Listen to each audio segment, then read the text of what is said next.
At dahil nga mga otits, meron tayong aksidenteng na project na gapi. Ito naman mga tito, meron talaga tayong pina-project na bagong aquarium setup. So meron tayo ditong 24 na 10-gallon tanks. Ayan. At ang sukat ng ating stand ay 6 feet tall, 7 feet ang length niya mga otits. Ayan, sobrang taas nito at sobrang lapad. At meron pa tayong tinatapos doon mga otits. Sa pinakataas niya, lalagyan natin siya ng dalawang 40 gallons na magsisilbing autofill. Ayan, para to sa mga busy sa buhay mga otits. At ito nga setup nga natin ginawa nga ni paring Riz. Kahit anong sakuna, hindi daw babagsak to mga otits. At ito na, bubuksan na natin ngayon ang ilaw mga otits para makita nyo kung gaano kaganda yung setup natin. Hindi pa to masyadong tapos ha, pero look at that mga otits. Ang ganda-ganda, buhay na naman yung farm natin. Yan, sa mga nagtatanong palagi, ito na po yung update. Meron lang tayong nilulutong bagong project natin na automatic na nagre-refill at syempre automatic na nagde-drain. Dahil pwede na tayo ngayon mag-automatic drain. Kaya nagde-drain na yan mga otits. Nagde-drain na. Tapos, hinihintay na nga lang natin, mga tito, yung ating pang automatic na autofill natin. Namamayat ba ang isda mo? Baka walang nitrosyon ng iyong pinapakain. Try mo na ang Tubifex Cubes natin. Meron din tayong Dapnia, Titonomics Fish Food, Miracle Potion at Alisen Banana Extract, vitamin sa mga isda nyo. Check out na! At dahil nga mga otits, meron tayong bagong setup. Syempre, may bagong aksidente tayong nagawang gapi. Ito talaga ang main event mga otits. Meron akong bagong isdang ipapakilala sa inyo. Meron tayong Green Hulk line na mga molly. Meron ako ditong isang pares ng Green Hulk line. Ayan mga otits. Pero bakit nga ba ito tinawag na Green Hulk line? No? Pero kung makikita nyo naman, itim naman siya. Pero nasaan na sinasabi nilang Hulk? Kasi pag sinabing Hulk, dapat green. No? Kahit sana hint of green, di ba? Dapat meron siya. Pero kung mapapansin nyo naman sa ating video, black siya. Pero dapat kahit yung mga poops nila, dapat green din, no? Kung mapapansin nyo naman, black at puti ang mga poops nila. Pero may gagawin tayo dyan, mga otits. At dito sa top view, may gagawin tayong magic trick dyan. Iilawan natin ngayon yung top view ng ating molly na sinasabi nilang Hulk line. Ayan mga otits. May pagka-green ba sila mga otits? May pagka-green ba siya? Check nyo nga mga otits kung green ba siya. Ako meron na ako nakikitang hint kung paano siya ginawa. Pero ayan mga otits, kayo nang bahalang humusga. Ayan yung sinasabi nilang Hulk line na bagong strain daw ng molly. May nag-post nito galing sa ibang bansa at pinagkaguluhan talagang maigi. Eto na siya ngayon mga otits. Green ba siya? Or mayroong pagka-gold? Kayo mga otits, ano sa palagay nyo? Comment down below naman kayo dyan. Alam ko meron na rin neto sa ibang parte ng Pilipinas pero hindi pa siya ganun kakalat. At alam ko rin may nagpa-project din ng ganito. At nakakakuha na tayo ng konting hint paano siya ginawa. Eto na nga mga otits at nahuli na natin ang isa. One down. Pero hindi na natin kukunin yung isa mga otits dahil ang kukunin natin ay yung EBM at gagawa natin sila ng comparison kung ano yung pagkakaiba nilang dalawa. Kukuha tayo ng isang EBM na halos parang, mamaya na, baka magka-issue.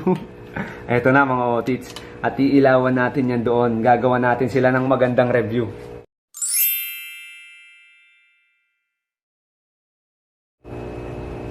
Ngayon mga otits, sa kinuha natin sa EBM at yung Green Hulk natin, nasaan ngayon yung Green Hulk dyan mga otits?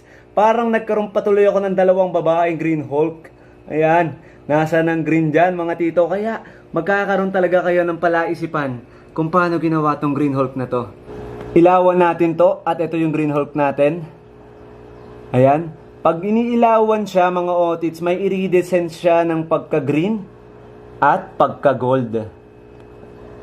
Hindi masyadong makita humaharang yung isa Ayan. Pero pag inilawan siya sa top view, mas nakikita. Pero ayan, oh. Ayan. Nakikita nyo ba yung pagka-green niya? Pagka iniilawan, may iridescent siya. Tapos ilawan natin tong nakuha natin galing sa anak ng ating EBM na halos may pagka-gold dust na siya.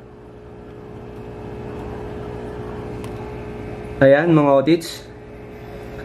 So parang nagkakaroon na ako ng hint kung paano siya ginawa. Comment down below na lang kayo. Alam ko may nag-message din sa akin dati kung paano gawin tong Green Hulk na to. At di ko na siya papangalanan. Bahala na lang siya kung magko-comment ulit siya sa video. Pero eto mga otits. Isang EBM na anak ng EBM, tapos may pagka-gold dust na. At ito yung Green Hulk natin, yung malaking female.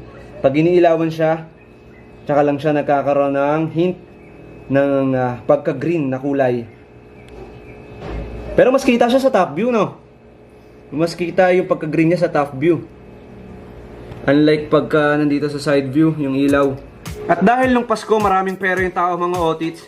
Halos hinihilitan na sa atin mga otits yung Juby size. Pero may mga out din tayo na halos breeder size na rin na PKBM. So ito na lang yung mga natira, gagawin natin ulit breeder. Pero yung mga parents nila nakatago pa rin. Syempre, tinatago natin yung breeder palagi. Hindi tayo nagbebenta ng mga breeder na yung mismong ginagamit natin sa pagbe-breed. Pero yung mga breeder size, yan, nagbebenta tayo niyan. Pero yung mga breeder na ginagamit natin yun syempre para mas gumanda pa yung mga line natin. At ito na yung mga paanak natin na tira-tira na lang, pero pinapalaki pa natin sila. Natira dahil naubos nga ng Pasko. Halos medyo pa-juby pa lang, hinihirita na. Ayan yung mga sample ng PKBM natin. Meron din tayo sa kabilang Tiger Barb. So eto mga otits, try nating i-breed to. Kaya lang pinapalaki pa natin. Kailangan mas malaki pa sila ng konti para breeder size na rin. Pero eto medyo malaki-laki na sila. Sa mga nagtatanong mga otits kung may beta pa rin tayo, ayan. Ito na lang yung mga natira natin dahil ngayon nga laging nauubos yung beta natin ng mga nakaraang buwan dahil siguro may mga 13-month pay kayo dyan. Ayun, naubos. Maraming salamat sa lahat ng tumatangkilik mula sa fish food natin na Tito Nomic, sa mga vitamins natin sa Shopee at sa mga isda natin. Bali ito, yung mga natira natin, palalaking pa ulit. Kung meron tayong green na mga molly, buhay na buhay pa rin yung ating green line na mga beta fish. So may mga EOC tayo dito, FCCP ano. Ayan, mga nandyan sila. Papalakin pa natin. Yung iba naka-jarring na rin. Pero ngayon magbe-breed tayo ng giant mga otits. Asahan nyo ngayong paparating na taon, marami tayong ilalabas na isda. Free aquatic plants at Betas Journey sticker. Shop na po sa Shopee natin at Lazada. Available ang Daphnia fish food natin at may Titonomics fish food, vitamins sa Gapi at Beta at iba pang uri ng isda. Check out na! At asahan nyo mga otits na marami pa tayong pupuntahan iba't ibang breeder dito sa Pilipinas. At syempre, comment down below naman kayo kung saan breeder kayong lugar mga otits para malaman natin kung saan nakarating tong video na to. At syempre mga otits, Titonomics Fish Food at Miracle Potion, Talisay Extract natin. Meron tayong bagong product, Tubifex Worm na cubes. Available yan sa Shopee at Lazada natin. Kita-kits mga otits sa susunod na journey. Happy fish keeping sa inyo lahat. Happy New Year. Fish.